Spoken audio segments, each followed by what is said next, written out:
Hi everyone, I'm the Plant Propagator and welcome to my channel. If you want to see more of my videos and make sure that they keep on coming, please press like, share, and subscribe to my channel. Today what I want to do is give you a little bit of a flower tour of my garden and my garden area. And as we go through the garden, I want you to know that I am into fragrance gardening. That's really the main reason. One of the main reasons that I got into orchids is because the fragrance of orchids is just unbelievable. But today, I'll show you one orchid at the end today, a very new special orchid. But I want to also show you some of the other plants that I have in bloom, and just wanted you to know that they are mostly very fragrant plants that I have. But it is a beautiful morning in Southwest Florida. The air is still right now, which means it's going to probably be a pretty steamy day. But right now it's just beautiful. It's 73 degrees, which is I think 24 degrees Celsius.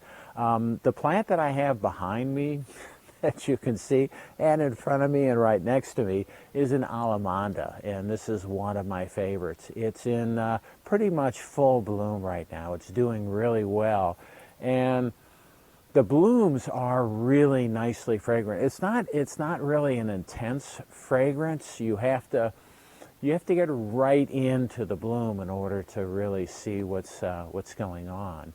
But it really is a nice bloom, and it's full, and it's yellow, and it's pretty intense, so it's very nice.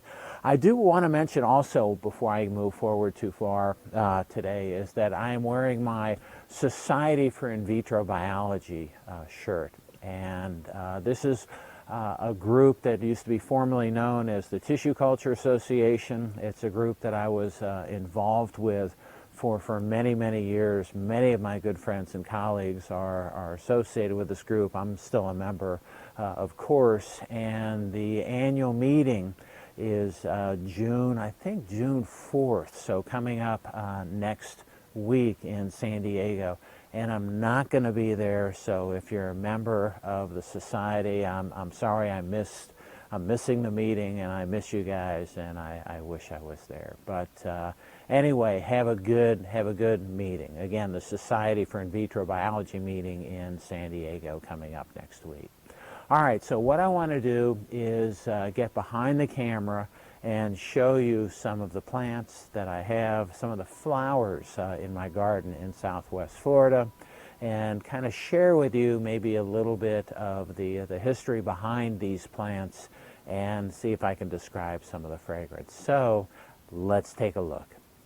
Okay, and we're back. I wanted to start out today with Plumeria, and the history behind this Plumeria plant right here is that Tom down the street gave this to me. These are really easy to propagate. The main thing is to make cuttings. You got to let the cuttings of these long stems dry out a little bit, and then you just you can add some rooting powder or not, and then put these cuttings after they dry out. Put them in soil, and they'll root pretty nicely. So Tom gave this to me down the street. So my cost was $0 on this.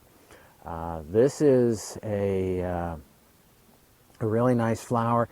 There is fragrance. There is some really nice fragrance that's associated with these flowers, and the fragrance it really depends on the flower. So it's a little different depending on what's there, but it's just really nice. Right now, this plant is about 6 feet tall. So it's a little bit taller than me, and right now the flowers are at nose level for me, so I can cozy up to this and get a nice whiff of these flowers all day long. Some plants are fragrant in the morning, some in the evening or night, and these pretty much carry it the whole day. So this is a nice plant.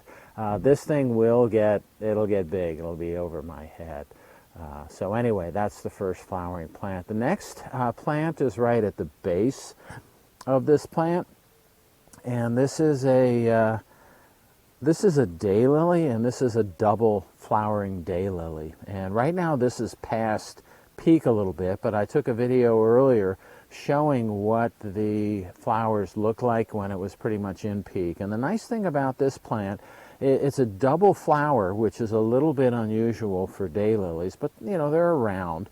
And this thing is also fragrant mostly in the morning. And the nice thing about growing daylilies in Southwest Florida is they have a longer blooming season. So as the blooms fade, you have additional bloom spikes that will come out.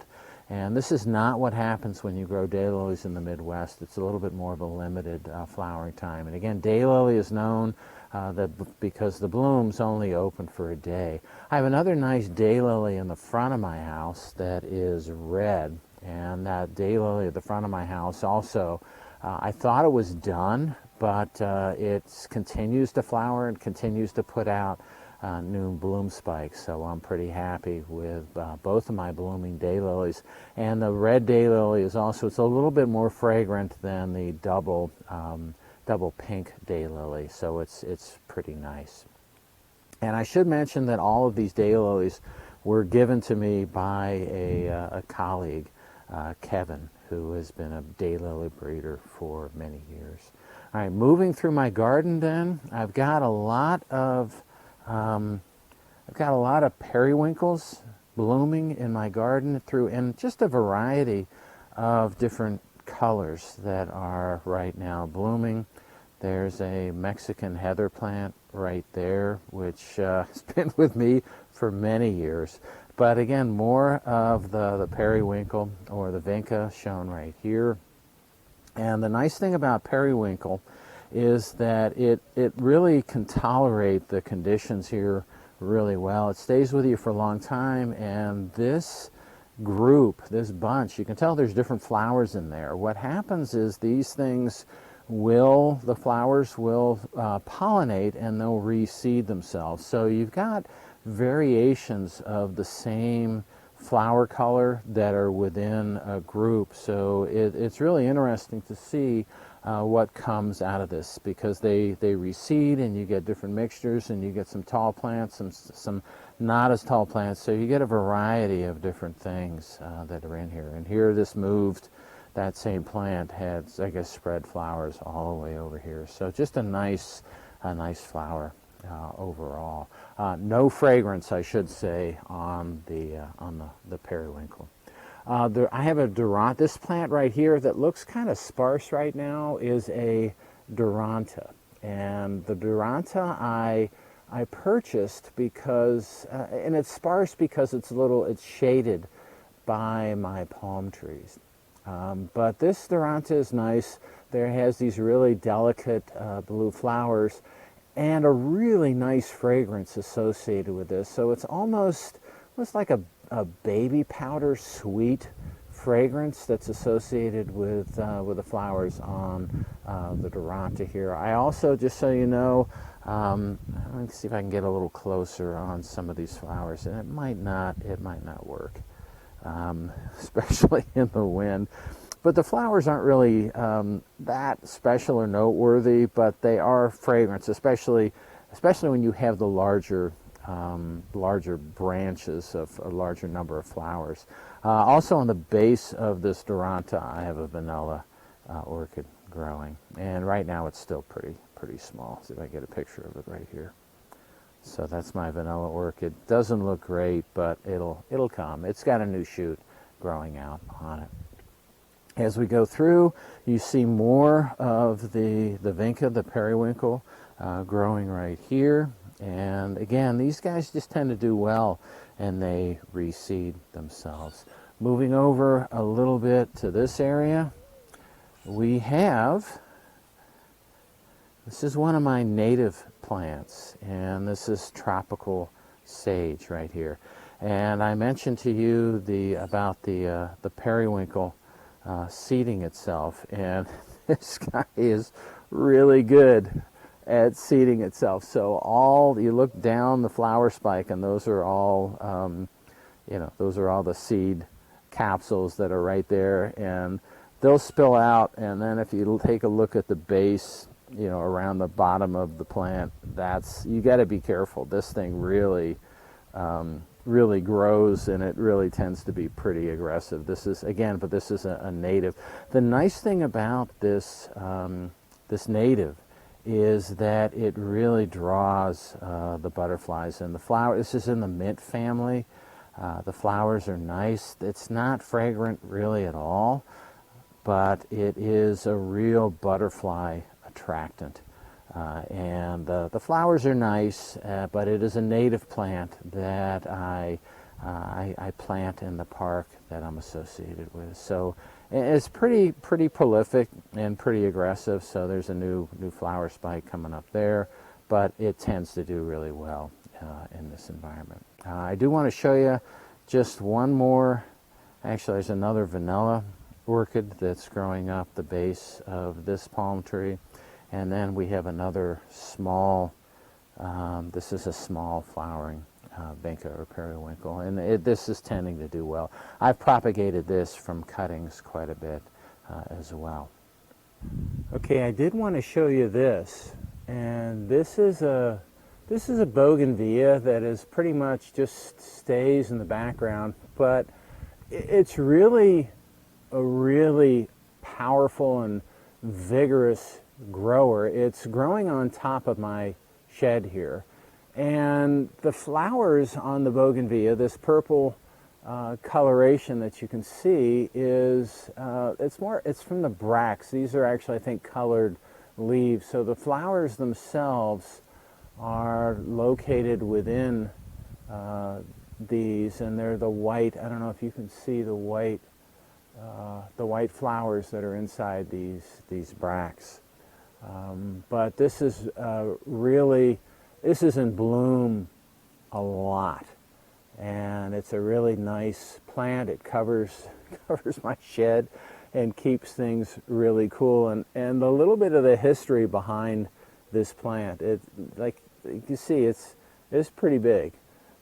Covers the whole span of my shed and goes up pretty tall. And if you take a look at the base here, so this is the trunk of this plant here, and this plant was one that I took from a cutting from a Bougainvillea that was in the front of my house that got taken out by Hurricane Irma a few years ago.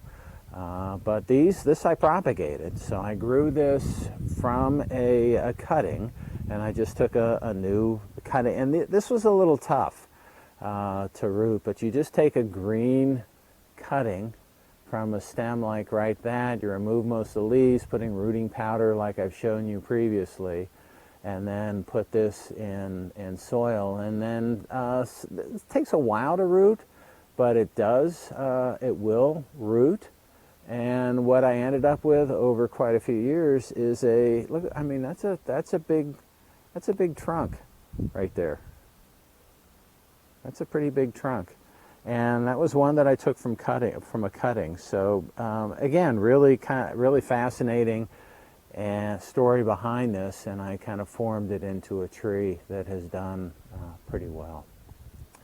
Okay, so let's move on and continue the tour. Again, more vincas. They tend to do well. I don't know how this one slipped in. This one right here slipped into this bunch of pink ones, but it did. And you know, it does provide. It's taller and a different color, so it provides some interest. I'm not going to weed them out, even though it's not exactly what I was intending here. So another one right there.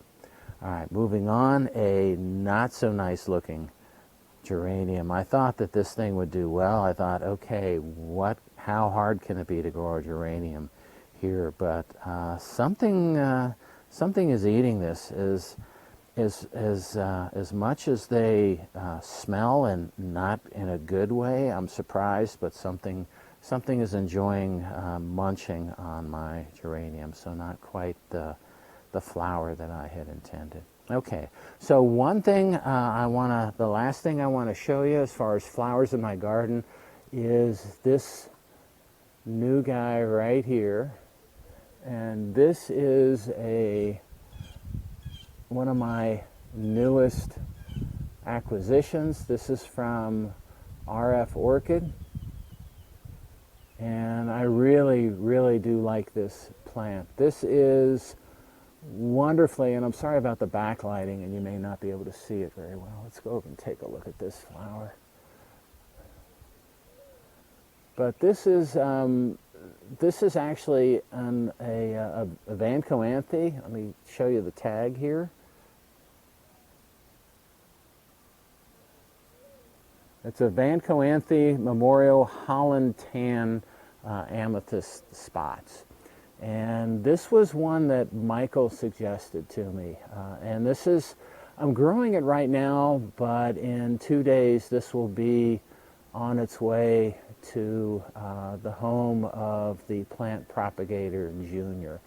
This is the most fragrant Vanda I've ever laid my nose on. It's really so nicely fragrant.